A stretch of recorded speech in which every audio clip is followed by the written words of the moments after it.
DreAllDay.com. You're now tuned into the show where you learn the discipline to show up day after day, to do the work, the confidence to put yourself out there boldly and authentically, and the mental toughness to continue showing up, doing the work, putting yourself out there, even when the success you've expected to achieve has yet to be achieved. And on top of all this, you get a huge dose of personal initiative, which is the go-getter energy that moves any one of us, including yourself, to go and make things happen instead of waiting for things to happen. And then we put all this together into a series of frameworks, approaches, insights, strategies, and techniques all underneath the umbrella of one unified philosophy that is called Work on Your Game.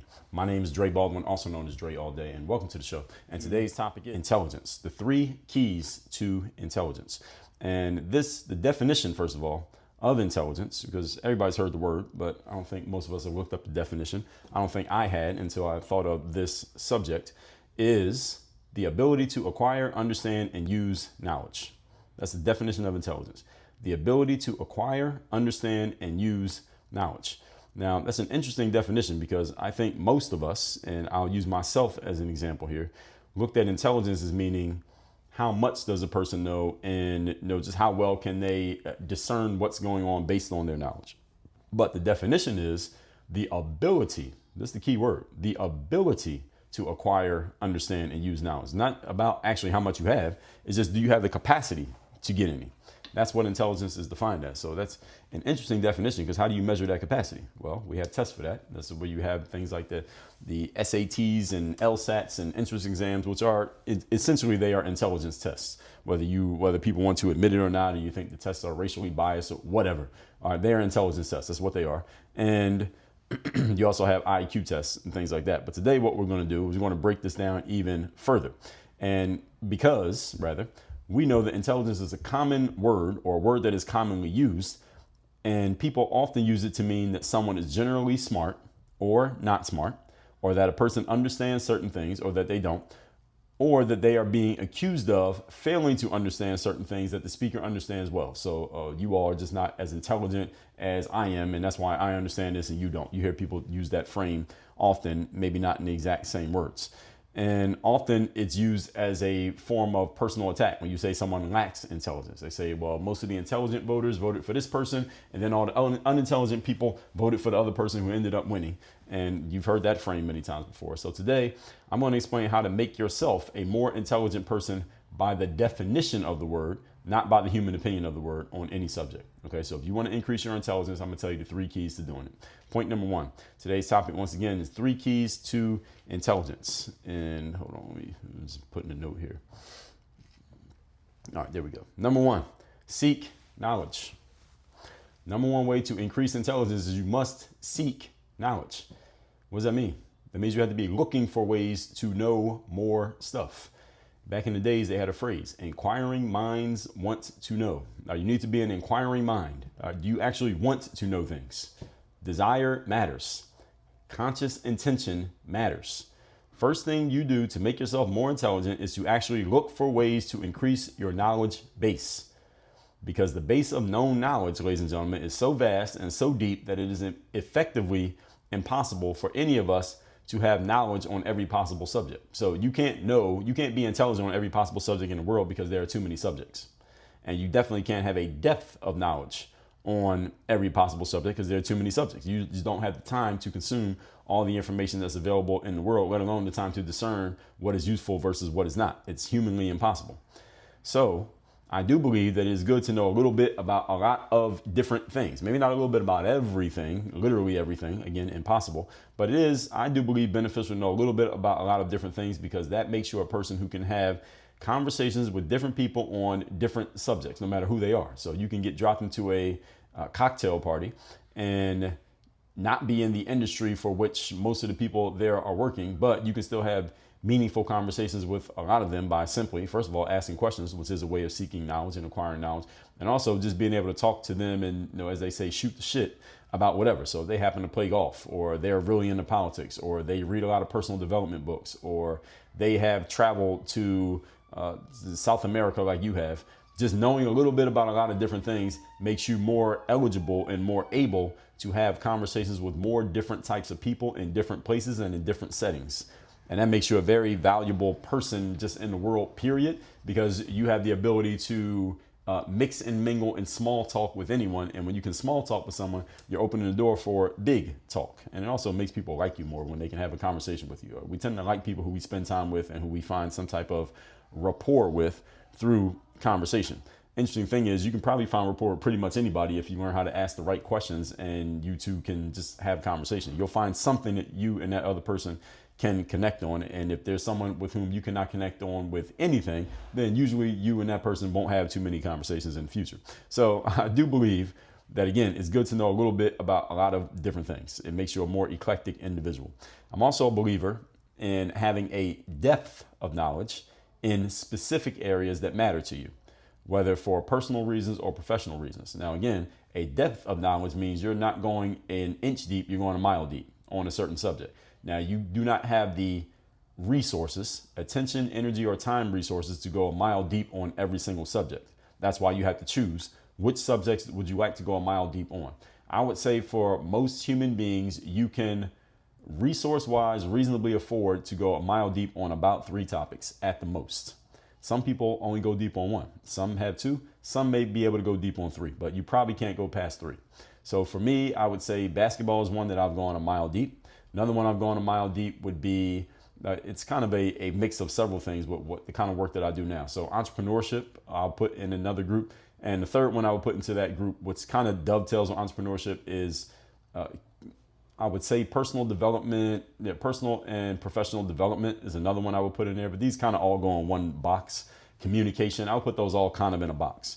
So we'll say entrepreneurship, we can kind of make that a separate category. And then I would say personal professional development, and within that, under that umbrella, you get things like mindset, and under entrepreneurship you get marketing and selling and sales conversations and communication. Those all can kind of go in one bucket, and you could kind of sort of mix entrepreneurship with personal and professional development, but maybe not really. So I'll give myself those 3, but no other subject. There's no other subject in which I've gone a mile deep. Now, I know some things about other subjects, but I'm not a mile deep on anything else. So you, again, I would say you have capacity for 3. That you're going to run out of time in your life trying to go too deep on too many. And you might want to do some things to stay sharp. Actually, I would say with enough time in life, let's say if a person moves around often enough, let me expand that number. I would say a person might be able to open themselves up to 5, maybe even up to 7, if you're a person who really likes to move around to different aspects of life. So let's say you spent 10 years learning basketball, then another 10 doing entrepreneurship, then another 10 at the same time doing personal and professional development. Maybe you decide you want to learn how to play the guitar. So that could be number 4. Then you decided that you want to learn international finance. That could be number 5. And then you can decide you want to learn, what's another one? You want to learn early childhood development. That's number 6. And I think maybe every decade. So if you're 20 years old, you go from 20 to 30, 30 to 40, 40 to 50, 50 to 60, 60 to 70. Now, depending on how long you live, you could actually expand this to maybe 5 to 7. If you are really, really a person who really likes to go deep on a subject and then move on to the next one. So you can't really have a whole lot of lollygagging space in between. So let me change my number to about 5 to 7. And what I find, however, is that if someone finds something that they really, really like going deep on and having that depth of knowledge, they tend to stay in that space. So if I was able to physically play basketball forever, then I would have stayed in that space for a longer time than I did. I moved into other things because there's a shelf life to being an athlete. So I was forced out. I wasn't literally forced out of basketball, but I knew at some point I couldn't keep playing. So I had to move on to something else. So the point being, folks, you need to be looking to increase your knowledge base if you want to describe yourself as an intelligent person, especially in a specific area. Easiest way to do this that's currently at your fingertips is through books, podcasts, online content, all contingent on what type of material you're trying to consume. Now, not every podcast or every YouTube video is created equally. So there's some nonsense on YouTube and there's some substance on YouTube. So you have to use your own discernment to figure out what's worth it and what's not. So there are things for entertainment purposes. There's some for informative purposes. So choose wisely. Point number 2, today's topic, once again, is the keys to increasing your intelligence. Number 2, know where to look for and where to find the knowledge that you want. I've given you all this metaphor in the past, is that when you go to school, school is what they call a closed book test for the most part. Most of the time when you take exams in school, the book, the reference book that you are drawing your knowledge from to answer the questions on the test, that book is closed and it is inaccessible while you're taking the exam.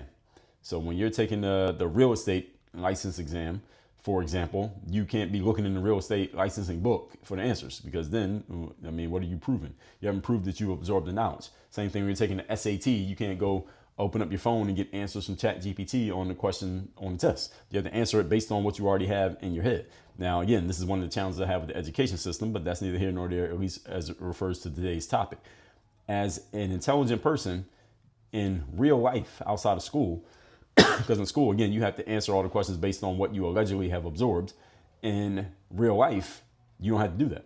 In real life, you get to answer the questions referencing any reference material you like. You can go to the internet, you can go to ChatGPT, you can go to YouTube, you can phone a friend, you can do whatever you want to get answers to challenges in everyday life. But in school, you're not allowed to reference anyone other than your own brain, which is, again, one of my challenges with the educational system, because the educational system requires you to allegedly absorb information and then regurgitate it to prove that you, quote unquote, know it. Whereas in real life, you don't have to do that. So why is it required in school, as if school is some kind of preparatory ground for real life? But in real life, it's the exact opposite of how school is. It doesn't make any sense. Another example is that if you're in school and there's a test and you look on and you ask your neighbor what the answer is and they give it to you, you're cheating and you get a failing grade. But in real life, if there's a challenge in front of you and you knock on your neighbor's door and ask for help and they help you out, you're a genius because you leverage other people's resources to get the answer to the challenge. Again, the exact opposite of the way school works is how real life is. But then again, I told you I wasn't going to trash the educational system today, but I will again in the future. So if I want to learn about, for example, marketing, there are thousands of books on marketing, right? Would we agree? But not every book on marketing is created equally. So the next level of intelligence, ladies and gentlemen, is choosing your targets. So if I'm challenged with a question about, let's say I have a question about real estate construction and I got 100 contacts in my phone. Well, I do have 100 contacts, but should I call each one of them and ask each one of them if they have the answer to the question? Probably not. I should probably call the 2 or 3 people in there who I know probably know something about real estate construction. So the intelligence is in which of these 100 people do I call, not the fact that I have access to all 100. You understand? So knowing which information to reference is the key. Any of you ever been inside of a library? And in a library, there are thousands of books. You probably don't have the time to sit and read every one of those thousands of books. But the information that you are there looking for, there is a way to zero in on that information and find the right book by asking the right questions. So part of intelligence, ladies and gentlemen, is your ability to ask the right questions such that you know where to look and you know when you have found the information that you need, which is not just any information, it's certain information. Not all information is created equally. So where do I look? Whom should I listen to? Who has the most accurate and best information regarding the aspects of the subject at hand? Let's say marketing, for example, that I most want or need to know about. So you have to ask these questions, and with proper discernment, you get the information that you want. All right, this is a form of intelligence, being discerning about where to look and whom to ask rather, when you're looking for certain information. So my answers to these questions that I just gave you, they determine what my sources become. And based on what sources I use, this turns into what information I end up having. And again, any of you ever been to a library, you know, understand a library has thousands of books, the same way that life has thousands of people. So which book do you pick up? Which person do you call? Well, it depends, right? What information do you need? Who gives you the best chance of having the right information? Many of you remember the TV show Who Wants to Be a Millionaire with, I believe it was Regis Philbin was hosting the show. And if someone was asked a question that was very challenging for them, they didn't quite know, they had 3 lifelines they could go to. I don't remember, actually I remember the lifelines. So one lifeline was you could have 2 of the possible options because you would get a multiple choice question. One lifeline was you could have 2 possible answers eliminated. So now it's only 2 possibles and you got a 50-50 chance of being right. The next lifeline was that you could poll the audience for the answer to the question. So you're basically gambling on the fact the audience might know the answer to the question, and you look at the answers from the audience and maybe go with what they say. And the third option was you could phone a friend. And phoning a friend means you could call someone you know who probably has an answer to the question, and you tell them, hey, I'm on Who Wants to Be a Millionaire. I'm trying to answer this question. They give you an answer and they tell you, how sure are you about that answer? And they would tell you how sure they are. Then they would go with what the friend said, and it ends up being right or wrong. There's all the suspense they would build up on the show. The thing is, that phone a friend, who you phone matters a whole lot. Who you call matters a whole lot. If you had a question about a certain subject and you phone the wrong person who doesn't really have any information, then it doesn't matter that you got the person's number in your phone, at least not in this instance, because they don't have the information to help you in your situation. Your intelligence is, all right, who do I call for this? And one thing that I tell people, all people in general, is that You should know somebody in a lot of different sectors of life, just in case you need some specific help in those areas, because you never know when you will. For example, I suggest every single one of you, especially those of you who are adults, you need to know someone who knows some things in the legal profession. In other words, someone with a law degree. You need to know somebody who has a law degree, at least one person. And you need to know somebody who actually practices law. There's law degrees and they do something else, and there's someone who actually practices law. You need to know people in both spaces. You need to know somebody in the legal space. When I say the legal space, what I mean is someone who works with the government, like a police officer or a judge. You need to know someone on that side of the situation. You need to know someone in the medical space, like a doctor, or a doctor is best, but maybe even a nurse, not well traveled is not the word I'm looking for, but highly experienced nurse or doctor. You need to know somebody in that space. And it doesn't have to be the person that you actually pay, like your doctor or your nurse or your lawyer. You just need to know people who are in that space and have the knowledge. You should know someone who's in the entrepreneurial space. You should know someone who has some connection or some tie to the government. Either they've worked in it or they have done work with the government in significant ways. You should know somebody in the media space. Someone who's worked in like mainstream media or with a big independent platform. They've had some experience in that area. You should know someone in the physical fitness space, like a personal trainer or a physical therapist or an athlete, someone who's actually been an athlete or a trainer. You need to know people who are in these spaces. Why? Because there will come a time in life where you're going to need some help in one of these areas. Guaranteed. Guaranteed. You're going to need some help in one of these areas. If you have kids, you should know somebody in the educational space. Someone who is a teacher, has been a principal, works in the educational system. You should know people in one of these spaces, because I guarantee you at some point you will have a need in one of these areas. If you have a car, you should know somebody who knows something about cars. I'm talking about the inner workings of a car, who can fix a car with their bare hands, that kind of person. And you should know somebody in the financial space. That's another one, another essential. I probably should do a live on this, not a live, excuse me, a podcast on this on what I'm talking about right here. I probably will. So you see, this is how I come up with content. Sometimes I'm just talking about things and I come up with an idea. So let me jot this down so that I make sure I can give this to you all in the future. Let me just write this down. And the last one I said, again, was let me just write these notes. The last one I said was the financial space, because all of you, no matter what you do in life, you are dealing with money in some way, shape, or form. It costs money to be born, costs money to live, and it costs money to die. So you should know somebody in the financial space. Either that means somebody who understands accounting, someone who is an accountant, maybe someone who's a bookkeeper, someone who's a financial advisor, someone who's some type of broker. You should know someone who just works in finance. You should know someone in one of those spaces as well. Again, just in case you have a question and you need some specific information that only they can answer, you need to know one of these people. And all of this makes you a more intelligent person just because you can access the information. Now, it was a time 30, 40, 50 years ago when intelligence was more measured by, do you have the information? Now it's measured by, can you access it? That's what's changed. Because we all have access to a lot of information these days. It's who you ask and what you ask is the key. And if you use artificial intelligence, you know the key is, what do you ask? Also known as the prompt. You ask a shitty question to AI, you may get a trashy answer.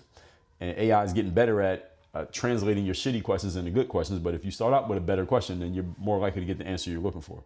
So the more precise you are in answering the question, which book do you pick up when you go in the library, metaphorically speaking? Which number do you call when you open your contacts, metaphorically speaking? The better chance you have at getting access to the knowledge and the intelligence that you need, not just some random material that will not be useful.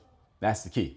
So the best way to move forward with this understanding is to reference those who have come before you, or those who already have the knowledge that you want, and then they can at least point you in the direction of where you should begin your search.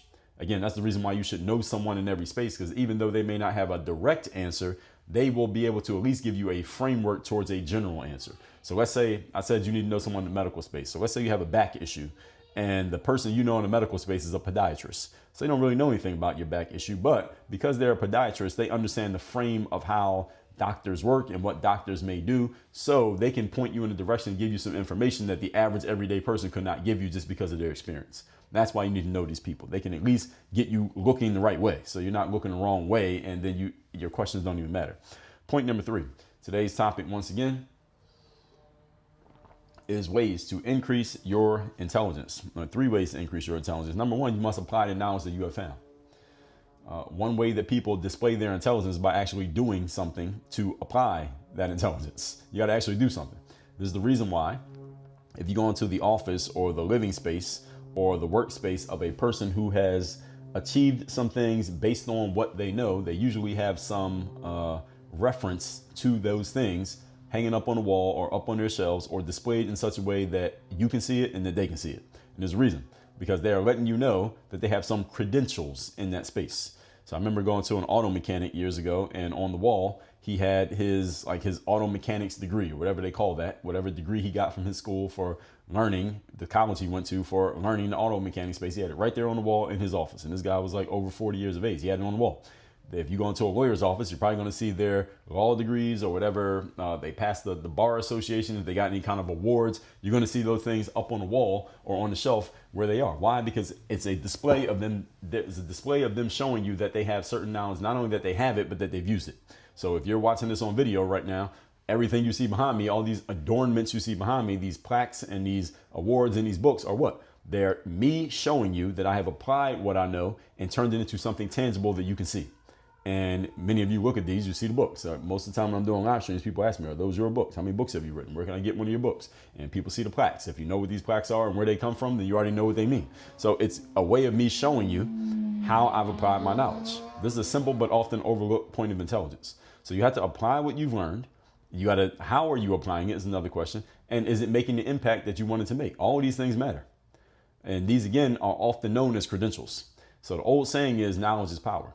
But having knowledge isn't doing anything if it makes no impact. Now, your knowledge needs to actually make impact. It needs to make a difference for somebody somehow, some way. So it's applied knowledge that matters, not just having knowledge that is stagnant and doing nothing for you or anyone else. So a person with a few pieces of information that they apply over and over and over again is more powerful than a person who has a whole lot of information but doesn't apply any of it. And this is, again, one of the challenges I have of the educational system is that it teaches people a bunch of knowledge, allegedly. And when you graduate, you allegedly have absorbed a whole bunch of knowledge. Again, I graduated from college. Don't ask me anything that I learned in college because most of it I forgot. But I was able to retain it for long enough to pass the test to graduate, right? That's my issue with the educational system. And the action piece is the biggest part of intelligence. One reason that we label a person intelligent, ladies and gentlemen, actually, let me back up.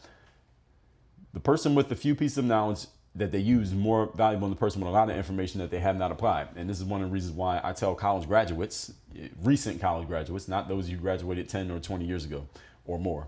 I tell recent college graduates that when you graduate from college, you probably think that you're smart. But I tell you, you're an idiot. You don't fucking know shit. You haven't done anything. You don't really know anything until you've applied it. All right. You don't know something till you've done it. And you don't really know it until you can teach it. And you don't really know it until someone pays you to teach it. All right. That's how you really know that you know something. And when you are just holding the knowledge, but you have not actually applied the knowledge, you don't really know shit. All right, what you are is a college graduate with a degree, but you don't know anything. And often I will be talking to someone who's around that age, usually 25 and under. There's a person with either some college knowledge or they have graduated from college and they really think that they know something because they went to school for the subject. And going to school for a subject does not make you smart.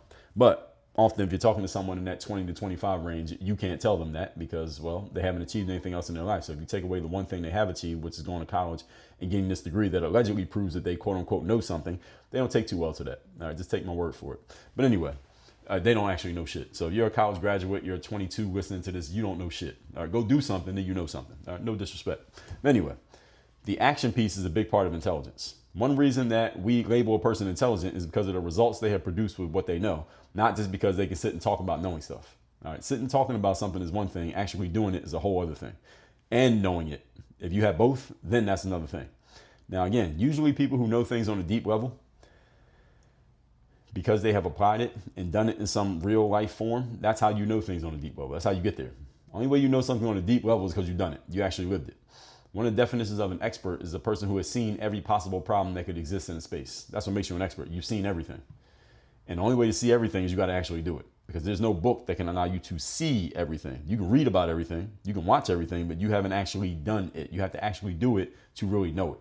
And that can, I'm sure, all of you out there who has a deep experience in a certain profession, it probably, I don't know, maybe I'll speak for myself, but I'll say for me, it annoys me when I hear someone talking about a subject that I know that they have no actual experience in, but they want to talk about it as if they know something because they have watched it or they read about it or their cousin did it. And I'm like, mofo, you haven't done anything. You haven't done anything. So why are you speaking?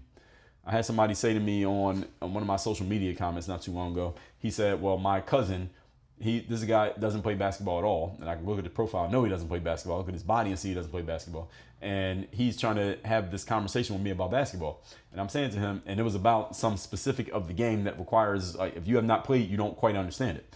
And I was saying to him, dude, you haven't even played basketball. Why are you speaking on the subject? You don't know what you're talking about. He said, well, my cousin was in the NBA. And I said, well, why the fuck are you talking? Put your cousin on the phone. Why am I speaking to you? You haven't done anything. And some of you in your professions, some of you maybe have had this experience with someone trying to tell you some things about an industry that you know they know absolutely nothing about, but because they have watched it or read about it, they think that they know something. No, you don't know anything until you've actually done it. That's the rule. So we're not talking about theory here. And again, this is the issue with college graduates, is that they have theory of information. You don't have actual information. So there are people out there who have law degrees, for example, but they never actually practice law.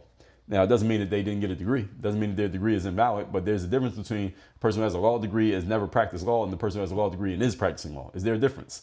There are levels to this shit. There are people who watch every basketball game that comes on TV, and there are people who have actually played basketball at a higher level. There are levels to this shit. So who has more intelligence? The person with the degree who's never applied in that thing, or the person who has applied in that thing with the degree? Of course, we know the answer. All that said, ladies and gentlemen, let's recap today's class, which is 3 keys to increasing your intelligence. Definition of intelligence is the ability to acquire, understand, and use knowledge. And we're going off just those 3 things here for how you increase your intelligence. Number 1, you must seek knowledge. To be a more intelligent person, you got to be actually seeking knowledge and trying to get smarter. How many people do you know who are actually trying to get smarter on a consistent basis? If you think about it, it's funny. There's not that many people. Number 2, know where to look for and find the knowledge that you want. You got to actually know which book to pull off the shelf when you go in the library. There's a lot of books in there. You ain't got time to go through every single one of them. So you got to pick the right one to get the information from. If you need someone to help you with the subject, you got to know the right person in your phone to call, because you can't call everybody. You ain't got enough time. And number 3, you got to apply the knowledge that you found. What makes you intelligent is that you've actually applied what you know. Again, next time you go into a professional's workspace or office or home, you're going to see their social proof, so to speak, of their application of what they know, because they're going to show it to you because they want you to know that they got it. You go to somebody's website, they're going to show you the application of their knowledge. They're going to show you people giving testimonials about how great they are, because that proves that they have applied what they know. And it is a subtle hint to let you know that if I can help them, I can help you. That is a proof of application of knowledge, also known as social proof.